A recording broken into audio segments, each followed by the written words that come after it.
अपने बच्चे को बचाने के लिए माया एक सुनसान गांव में आती है, लेकिन उसे नहीं पता होता है कि उसी जंगल में रहने वाले रहस्यमयी जीव जल्द ही उनके बच्चे को उससे छीन लेने वाले हैं।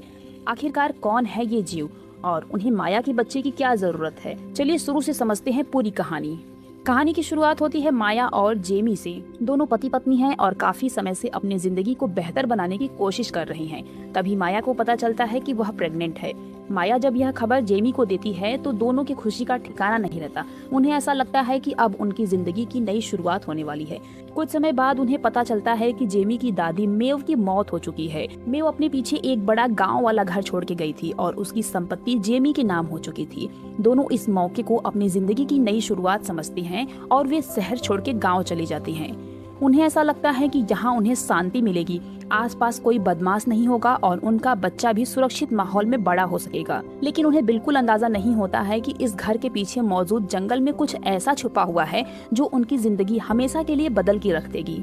गांव पहुंचने पे उनकी मुलाकात निया नाम की महिला से होती है। वह मेव को अच्छी तरीके से जानती थी। निया उन्हें घर दिखाते हुए एक अजीब बात बताती है। घर के पीछे जंगल की तरफ जाने वाले रास्ते के पास मेव हमेशा मांस के टुकड़े रखा करती थी। माया हैरान होकर पूछती है कि आखिरकार वह मांस किसके लिए रखती थी। निया बताती है कि जंगल में छोटे छोटे रहस्यमयी जीव रहते हैं जिन्हें रेड कैप्स कहा जाता है। माया और जेमी को यह बात किसी कहानी जैसा लगती है, लेकिन निया बिल्कुल गंभीर होती है। वह बताती है कि मेव सालों से इन जीवों को खाना देती आ रही है। उसका मानना था कि जब तक रेड कैप्स को खाना मिलता रहेगा वो इंसानों से दूर रहेंगे, लेकिन अगर उन्हें खाना देना बंद कर दिया जाएगा तो वो जंगल से बाहर आ सकते हैं और वो इंसानों के लिए खतरा बन सकते हैं। निया आगे बताती है कि मेव के पति की मौत एक गंभीर बीमारी के कारण हुई थी। इसके बाद उसके बच्चे की भी मौत हो चुकी थी। मेव इन घटनाओं को रेड कैप से जोड़ के देखती है। मरने से पहले उसकी इच्छा थी कि इस घर में रहने वाला अगला परिवार भी उन्हें खाना देता रहे। माया अपने बच्चे को लेकर काफी डरी हुई रहती है, इसलिए वह निया को भरोसा दिलाती है कि वह डेली उन्हें खाना यानी कि मांस का टुकड़ा दिया करेगी। उसे अभी भी इन जीवों की बात का पूरा भरोसा नहीं था, लेकिन वह सावधानी चाहती थी। इसके बाद माया और जेमी घर को ठीक कराने लगते हैं। गांव के कुछ लोग भी उनसे मिलने आते हैं। एक दुकानदार तो मेव की याद में उसको सामान मुफ्त में दे देता है, लेकिन जल्द ही वे हेलन के परिवार से मिलते हैं। हेलन और उनके बच्चे उनके घर की मरम्मत का काम कर रहे होते हैं। शुरुआत से ही इस परिवार का व्यवहार अजीब लगता है, खासकर उनका बड़ा बेटा इवन। वह माया को घूरता रहता था और उसकी हरकतें भी कुछ अच्छी नहीं लगती थी। एक दिन माया बाथरूम में होती है, अचानक उसकी नजर खिड़की पे पड़ती है। इवन बाहर खड़ा होकर उसे देख रहा होता है। माया डर कर चीख पड़ती है और तभी वहाँ पे हेलन आ जाता है। वो अपने बेटे की तरफ से माफी मांगता है, लेकिन माया उस परिवार से दूरी बनाए रखना चाहती थी। इसी दौरान माया और जेमी मेव के कब्र पे जाते हैं। वहाँ उन्हें मेव के परिवार के बारे में कुछ ऐसी जानकारी मिलती है जिससे उनके मन में कई सवाल पैदा हो जाते हैं। मेव के पति की कब्र मौजूद थी, लेकिन उनके बच्चे के लिए सिर्फ एक पत्थर लगा हुआ था। माया पूछती है कि बच्चे की लाश कहाँ है।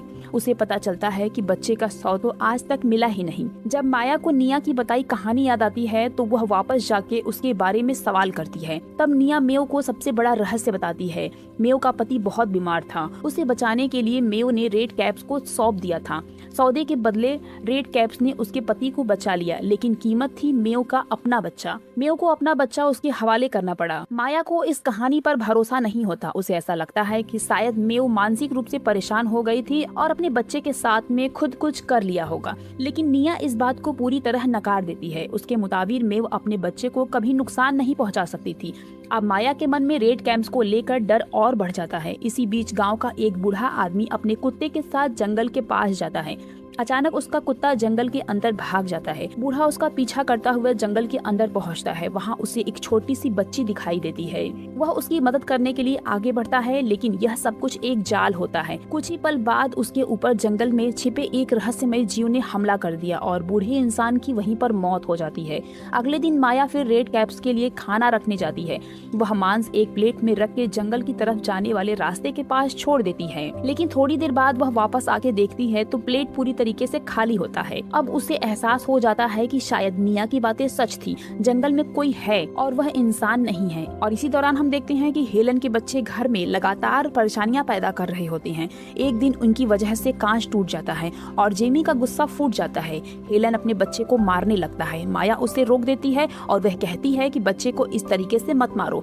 कुछ समय बाद माया जंगल की तरफ जाती है। उसे वहीं बूढ़े आदमी का कुत्ता दिखाई देता है। कुत्ता बार बार पीछे मुड़कर उसकी तरफ देखता है। माया उसके पीछे चल पड़ती है। कुत्ता उसे जंगल के काफी अंदर लेके जाता है। वहाँ माया को पत्थरों से बनी एक अजीब संरचना दिखाई देती है। अंदर जाने पर उसे एक गहरी जगह दिखाई देती है। माया घबराकर वहाँ से वापस आने लगती है, लेकिन रास्ते में उसे इवन मिल जाता है।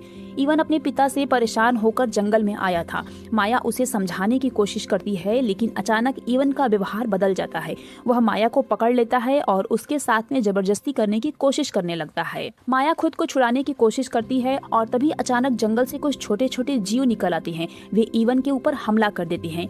माया किसी तरीके से वहाँ से निकल के भाग जाती है। वह जेमी को पूरी घटना बताती है, लेकिन जेमी को ऐसा लगता है कि माया शायद डर की वजह से चीजों को गलत तरीके से देख रही है। दोनों के बीच काफी बहस हो जाती है। जेमी घर के बाहर चला जाता है। माया अकेली रह जाती है और तभी उसके सामने पहली बार एक रेड कैप्स घर के अंदर आ जाता है। वह छोटा सा जीव माया के सामने एक बैग रखता है और चला जाता है। माया कुछ देर तक डर के कारण उसे छू भी नहीं पाती है। वह धीरे धीरे बैग खोलती है और उसके अंदर जो होता है उसे देखकर उसकी चीख निकल जाती है। बैग के अंदर इवन का कटा हुआ सिर होता है। अब माया समझ जाती है कि जंगल के जीवों ने इवन को मार दिया है। उसे यकीन हो जाता है कि इन जीवों ने जंगल में उसकी मदद की थी और वे सचमुच मौजूद हैं। वह उसकी तस्वीर लेने की कोशिश करती है, लेकिन कैमरे में उसकी तस्वीरें साफ नहीं रिकॉर्ड होती है। रात को जेमी वापस आता है। माया उसे बैग और बाकी सबूत दिखाती है। अब जेमी भी काफी डर जाता है और तभी बाहर हेलन का परिवार पहुंच जाता है।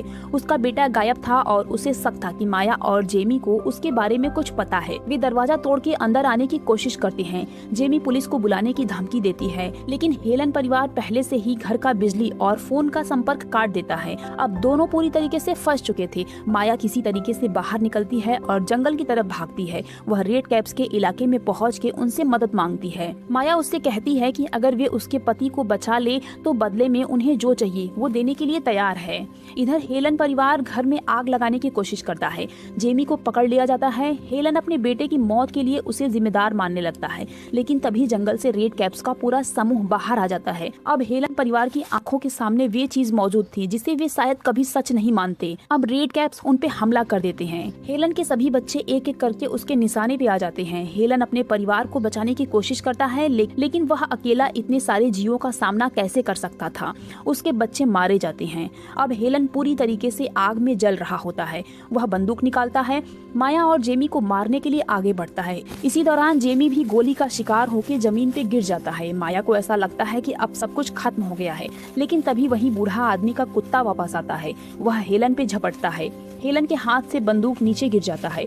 माया तुरंत ही उसे उठा लेती है और एक गोली से हेलन की कहानी खत्म कर देती है। अब वहाँ सिर्फ माया और जेमी बचते हैं, लेकिन माया की डिलीवरी शुरू हो चुकी थी। अस्पताल जाने का समय नहीं था, इसलिए जेमी घर पर उसकी मदद करता है। कुछ देर बाद माया एक स्वस्थ बच्चे को जन्म देती है। दोनों अपने बच्चे को देखकर भावुक हो जाते हैं और उन्हें ऐसा लगता है कि शायद अब सब कुछ ठीक हो गया है, लेकिन असली डर अभी बाकी था। कुछ दिन बाद माया आराम कर रही होती है और जेमी घर की मरम्मत में लगा होता है। अचानक माया की नजर बच्चे के पास जाती है तो वो देख पाती है कि बच्चा गायब हो चुका था।